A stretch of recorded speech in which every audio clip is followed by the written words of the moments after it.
Respectable, arson and not cleaning, forms of protest at girls' schools in Surrey between 1870 and 1914.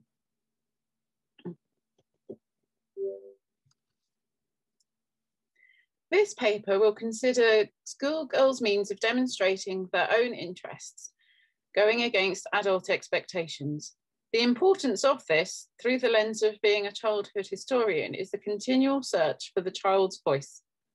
Kate Darian-Smith and Pascoe noted that children's lives are always influenced by the expectations of the adult world and how children and childhood may be defined and understood. The particular expectations of the adult world to be explored here are the boundaries of respectability set by society or the school. A framework of respectability will be used in order to place the girls' behaviours as forms of protest. This stems from my thesis, from which this research comes, and looks at ideas of respectable femininity for Surrey schoolgirls between 1870 and 1914. Consequently, this paper will look at ideas regarding girls' respectability and education in Britain at the end of the 19th century, before addressing each demonstration or act of resistance. Resistance theory, stemming from Marxism, postmodernism, and feminism, promotes the idea that rather than misbehaving, pupils may be resisting power and inequalities of class, gender, race, or sexuality found in a school's culture, potentially played out through its curricula. Accounts from newspaper reports, school logbooks, and magazines enable us to look at the acts that earn disapproval for girls from 4 establishments: the Surrey Girls Reformatory in Clapham, the Princess Mary Training School for Servants in Richmond, a Metropolitan Association for Befriending Young Servants establishment, Salters Hill Board School in Norwoods, and Guildford High School, part of the Church Schools Company. This small sample reflects a problem identified by Mary Jo Maines, Birgitta Soland, and Christina Benninghaus. Girls have left few written records. We know about these acts because others left records, although in the Guildford High School case, it was other schoolgirls who recorded the deed. The result is an echo of the girls' voices, the acts, but not their accounts explaining the situations. As instances of the voices, these samples are precious and deserve to be observed, enabling better understanding of life for girls of different classes during this period. Kevin Swafford argued that respectability was aligned with security and class in the late Victorian period, and in seeking respectability, the working class sought to align with middle class values. The modern girl, devoid of domestic responsibilities, was perceived as a social threat from the beginning of the 19th century, if not before. To be deemed respectable, she required the responsibility of a family, and therein she would no longer pose as a threat to the stability of the family and in turn the state. Anna Davin found that education was thought of as a civilizing force in the 19th century political discussion, by the working class women being encouraged to follow and find pleasure in the domestic patterns established by the Victorian upper and middle classes. National and social order would be kept in place. From this idea came the ideas of appropriate and acceptable modes of behaviour, which can be seen as a framework for the girls in this paper. For Beverly Skeggs, the training in taking pleasure in fulfilling duties in the domestic spaces meant that respectability was place specific, it was only possible in a private space. That these incidents involve the girls' educational institutions could be seen as a problem here. Jane Hamlet addressed the complicated relationship between girls' schools and domesticity at home in the institutions, stating that schools were influenced by the structures of home life. For the girls at the Surrey Girls Reformatory and Princess Mary, this was very much the case as they were resident in the schools.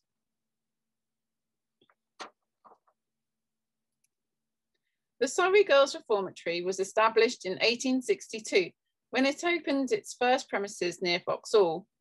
In 1870, it moved to a larger building in Clapham where it could accommodate 50 girls aged 10 to 15 who had a sentence of at least 3 years. Along with many industrial schools, reform schools were certified schools, whose discharged girls were considered successful if they did not appear in court, and that they became a responsible servant and ultimately wife and mother. 2 newspaper clippings in the file tell of girls' protests because they were in court. On the 12th of December 1889, the Times reported that at Wandsworth, a delicate-looking girl named Harriet Tilley was brought up on a warrant, having been arrested at Croydon by Detective Sergeant Genman, charged with absconding from the Surrey Reformatory School, Old Town, Clapham. This, we are informed, was not the first such case, previous escapees having done so, claiming insufficient food and being roughly treated. The report continued. It was alleged that the institution was in a state of mutiny owing to the removal of 2 of the inmates to Canada. The lady superintendent, Miss Bewley, then spoke and asked for the warrant to be withdrawn. The request was rejected. The following day, the Times reported again. Colonel Ross JP, the chairman of the committee, stated that they wished the charge against the prisoner to be dropped, as the magistrate had already punished 3 other girls, and he thought the institution better placed to punish Harriet than sending her to prison. He added that the 2 girls who had been removed from Clapham had not been sent to Canada, but instead to another institution. This incident provides precious insight into the opinion of girls regarding the possibility of being emigrated against their will to Canada. In the same year, Florence Davenport Hill had republished Children of the State, wherein she stated, emigration is a method of providing for the children of the state, allowing a very important means of rescuing them from pauperism. Of these children, the secretary of the Reformatory and Refuge Union wrote in 1877 that we know that they are none of them sent there because they are good children, but usually because they are bad children or inclined to be bad. Equally, we know that the girls had previously broken the law and spent a minimum of 2 weeks in an adult prison, and this would remain the case for such girls until 1899, and boys. The girls were aware of the potential destination if they broke the law again, having already spent time in prison.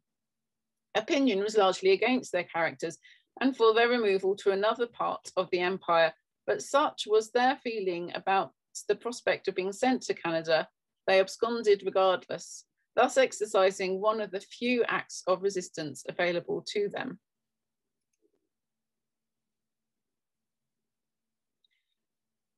The Metropolitan Association for Befriending Young Servants was established to protect unmarried working class girls perceived to be in danger of being lured from virtue in factories and cities, particularly seeking to befriend young girls from 13 to 20 years of age who are in or entering domestic service and are of good character, but without adequate home provision. If girls had difficulty transferring from industrial schools to domestic service, further training could be provided in homes. The Richmond branch transferred to a larger premises on Richmond Green from not very far away on Sheen Road, where Princess Mary Adelaide opened it in May 1887, the previous home proving to be insufficient. So important had the work become, the Windsor and Eton Express had proclaimed. In March 1893, the home was almost entirely destroyed by fire. Thankfully, timely alarm of the fire had been given and all the inmates escaped without injury. This was not the first act of protest. The previous week, one of the girls set fire to the place and she was sent to Richmond Workhouse, having been removed there by magistrates. It is feared that the conflagration last night, which was infinitely more serious, was due to the malice of some other discontented inmates, the newspaper continued. Frustratingly, we don't know what caused the need for such acts of protest. We can only surmise that the conditions were so bad that even the prospect of the workhouse did not deter protest, allowing these girls to leave their complaints in the smouldering remains and the press. Domesticity and girls' education was the issue against which the next girl demonstrated her disgruntlement. Rose Burton was a pupil at Salters Hill, a board school in Norwood near Crystal Palace. As noted, domesticity and girls' respectability were entwined. From the logbooks cross-referenced with the census returns, it is evident that families represented at Salters Hill ranged from poor working class to lower middle class families. On the 18th of October 1901, the headmistress, Mrs. Ollis, wrote, "Trouble has arisen this afternoon, Friday, with a girl named Rose Burton of Standard 6, who has refused on 2 Fridays following to clean the knives for her allotted work in the cookery kitchen. She states that her parents have refused to allow her to do it. The girl has been insubordinate on 2 other occasions, unfortunately not documented." Conveniently, the year Rose demonstrated her thoughts regarding her education coincided with the census. The Burton family consisted of 6 children and parents Mary Ann Eliza and Harry, and they shared a house with 2 smaller families. Harry was a labourer, Rose's older sister was a domestic servant, and her brother was a shop boy. Further details on ancestry.com show that in May 1893, Rose and 3 siblings were baptised. In view of F.M.L. Thompson's assessment of Victorian respectability, the cult of domesticity was a powerful cultural force in respectable, God-fearing middle-class families, and the view that to earn respectability, working class families strove for middle class traits. Mary Ann's response to her daughter's demonstration of her feelings towards cookery lessons fits neatly, demonstrating her family's claim to respectability. Mary Ann's response was noted on the 23rd of October, when she attended the school and instructed her daughter in Mrs. Ollis' presence to conform to school regulations. Anna Davin described respectability as a family enterprise requiring church attendance and demonstrated by women's domestic competence, which included women not going to work, as one of the Burtons' lodgers did. Stephanie Olson highlighted that it was thought that young women needed to be coerced into accepting their domestic roles. Rose, her dislike of knife cleaning and her mother's response illustrate both of these points. The last demonstration of schoolgirls involved lunchtime recreation at a middle-class girls' high school. Swafford's reminder that for late Victorian members of the upper and middle classes, the need to keep social structures based on social types to be demonstrated by performance was an aspect of life is important. Understanding why this was a misdemeanor requires thinking about girls and sport, along with concerns about middle-class girls' schooling, such as Thompson's view of all families with pretensions of gentility had to bring children up in a manner that would train character in preparation for adult life. Regarding play, that meant it required a moral element and that rougher play was reserved for boys. In conjunction with this idea of appropriate play, concurrent new ideas regarding girlhood and health resulted in girls participating in sport, although some doctors and social commenters thought it to result in the loss of qualities of femininity, compassion, and modesty. Christina de Belague's study of middle-class social mobility in 19th century England continues this thread, showing that schooling was hoped to enhance social mobility, a means of ensuring maintenance for their social position. The notion of a reputation of good character and educational status could help demonstrate this. A daughter attending a good high school would enable her to have educational status in taking the Cambridge or Oxford local exams, the equivalent to GCSEs and A-levels, or national exams in drawing, needlework, or music, or matriculation for some girls. Guildford High School encouraged its pupils to be active. The magazine, initially called The Meteor, contained pieces from Miss Sully, the calisthenics teacher. In the first edition, printed in October 1893, she wrote how girls have been taught that it is not ladylike to move, and therefore they do not always have the nerve.